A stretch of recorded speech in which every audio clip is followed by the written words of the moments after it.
Heidi ho, good neighbors. Well, I did it again. I fell victim to this idea, this myth, that I could just wash my hair and go. I, I don't know what got into me. I just can't seem to do it. I mean, you young people can do it. I think it's, you come from a different, we come from a different generations. I grew up in the 70s. I was a teenager in the 70s, and you wore your hair natural. Well, let me go back. When I was a child, you wore your hair natural. I mean, that's just end of sentence. You wore your hair natural. Your mother would put little barrettes and bows on it, whatever, but it was natural, except for special occasions. Then you got it pressed. Pressing was how you straightened your hair in my day when I was growing up. And I guess I'm not really so old that I can use the phrase in my day, but I do it anyway because it amuses me to do it. But anyway, so I'll keep doing it. In my day, your hair was natural except for special occasions, weddings, funerals, whatever. That's when you got your hair pressed. And that was the straightening method in my day.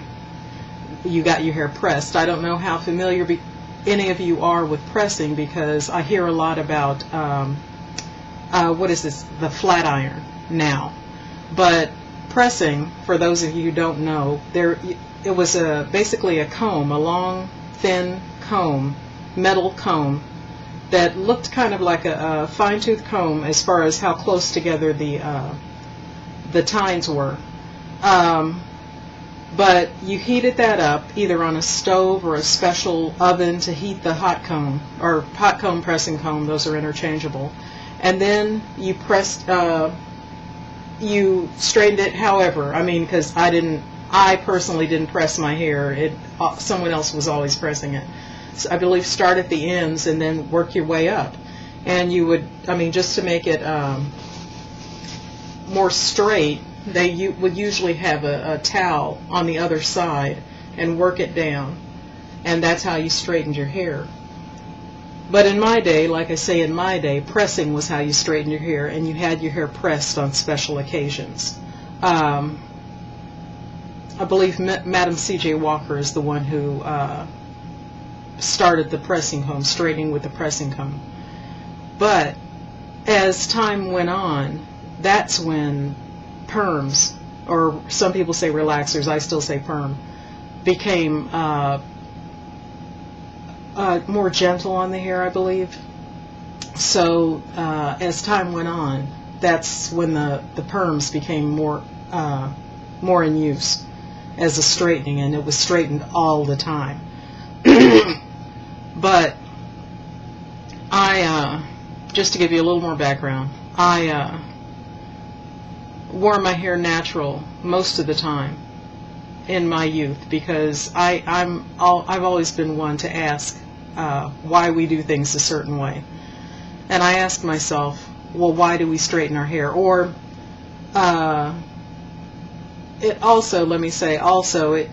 you more got your hair pressed regularly, straightened your hair regularly as you got older too. Little girls wore their hair natural and like little pigtails. But, and I didn't like the answer that I came up with as far as why we were straightening our hair. So I didn't like to straighten my hair, and I wouldn't straighten my hair. Even through much of college, I wore my hair natural, which was still late 70s, early 80s, until I succumbed to straightening my hair. But, and I did straighten it for many years with the perm, until even though I didn't want to, because I didn't like why I was straightening my hair. I used to tell myself that, well, I straightened it because it was the style, but I also to appease my conscience for straightening it. But I also always went back to, well, it's the style. Why is it the style? And that's the answer I didn't like. But still, because I couldn't be out of style, I still straightened it. I would admire other women for wearing their hair natural, but well, there was one lady in particular in the Federal Building here, where I live, who wore an afro. And I would think to myself, oh, well, I admire her for wearing her hair natural, but the afro really looks kind of dated. So I still wanted to wear it natural, but couldn't think of a way. Finally, I met and married my husband, and he is actually the one who insisted that I stop straightening it. And that's when I started looking for different styles that I could wear it in, natural, rather than just the afro. And I found that the afro has been kind of updated, and I think it's cute. I like it. If you saw my hair, my high school yearbook picture, I'm wearing an afro but I know I'm kind of getting choppy here, but afros in my day were perfectly rounded, just a round halo of hair around your head. Now it's kind of, I don't know, it's kind of separated into strands, and it's really cute because I really like natural hair. Fortunately for me, someone who doesn't like the idea of straightening, fortunately for me, I do like natural hair. I really do like it. So, but when I was looking for different styles, I can't do this new afro. I don't know what you young women are doing to make the new afro. I think it's cute, I love it, but I don't know what you're doing. So I searched around, and I found some different products. I watched a lot of videos on YouTube, and I found a lot of different products. I tried the kinky curly, and it didn't work for me at first, but I had spent a fair amount of money on it. My husband doesn't know just how much I spent on it. So I tried it again, and I was able to make it work again. Once again, getting back to the main point of this video, I was trying to do this wash and go with the kinky curly, and it was not working. But I figured out that I have to put my hair in two-strand twists. This is kind of similar to the way I used to make my afro back in the 70s. I used to braid it up, wet or dampen because it had to be dry by the next morning. Dampen the braids and then curl up the braids. And then when the next morning I would pick it out. That was back when we used picks in our hair. I would pick it out, and that was my fro, my happening fro. Another term from them. So now, looking at some of these natural hair videos online on YouTube, I saw that a lot of the younger women are doing more two-strand twists. So that's what I was doing with the kinky curly. I was doing in larger sections than this. This is part of the point that I'm going to get to about this whole wash and go thing and how I just can't get it. So I saw the younger women are doing the two-strand twist. So in larger sections, the way I used to do the braids back in the 70s, I would do two-strand twists. But I would wet my hair. I mean, this is like after Sunday when I would wash my hair. I would use my bone comb, which is another innovation that I found on YouTube, watching videos, to comb through the conditioner. Or the, let's see, kinky curly, it's not today. And then I would separate, make much larger than this, the two-strand twists all over my hair, and still curl up the two-strand twists. And then the next day, after that it dried, and I was needing to do it again, I would do the same thing, dampen it with another innovation that I got on YouTube, the spray bottle. Dampen the sections of hair with a spray bottle, put some more kinky curly in, twist it up, and then braid up the twists. And I get a lot of compliments like that. But excuse me, the kinky curly left my hair kind of, I think the word that is used now is crunchy. And so I was still always, not because I was unhappy so much with kinky curly, but I didn't like the stiffness. But I kept looking at videos, and I came across Comaza. And so for a few years now, I've been using Comaza when I have my hair down. A lot of times, I keep it up in either two-strand twists or, for the most part, probably cornrows.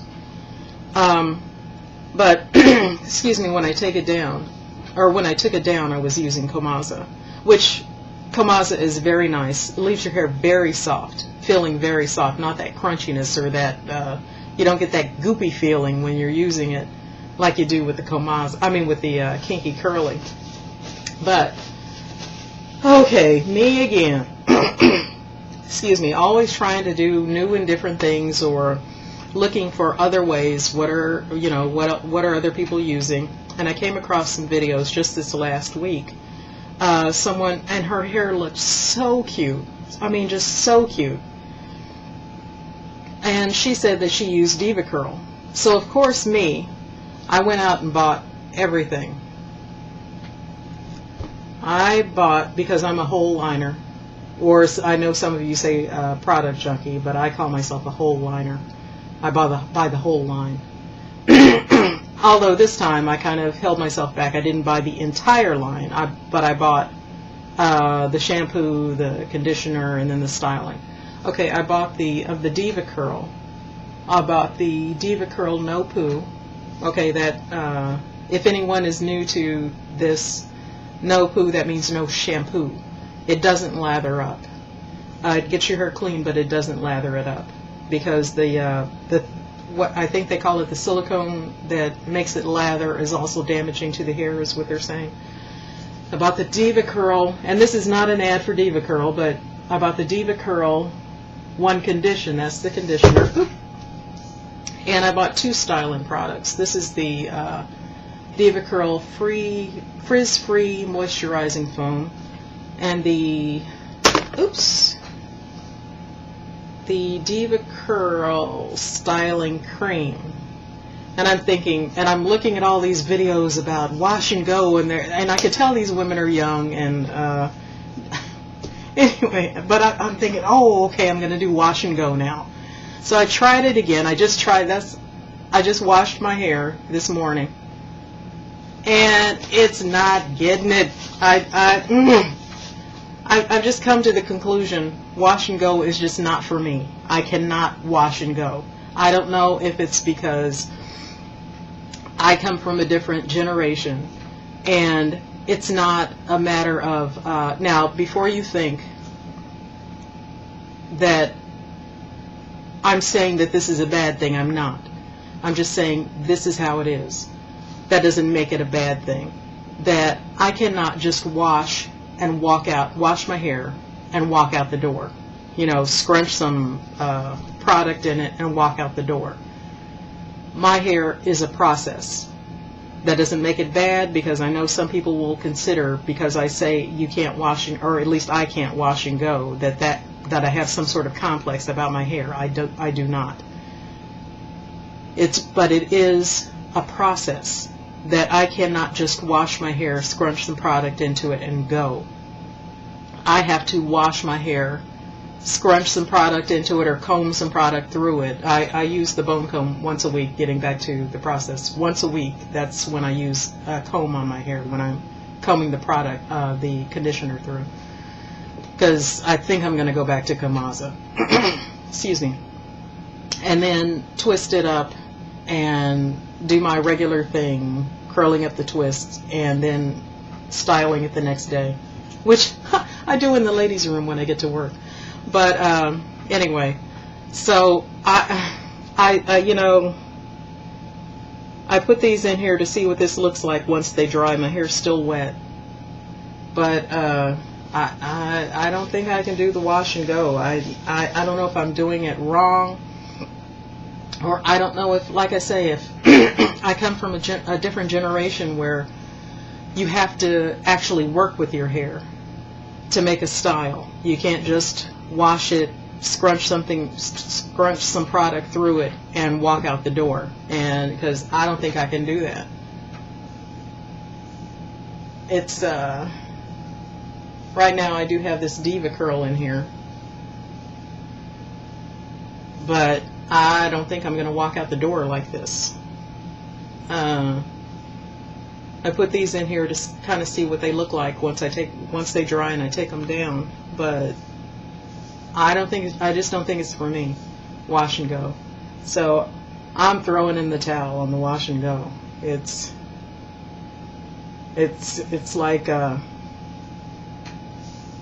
Dorado to me. I can't find it. Nirvana. Excuse me. So I'm not saying that you can't if it works for you, but it doesn't work for me. So I'm throwing in the paper towel on it. Okay, let me know what you think.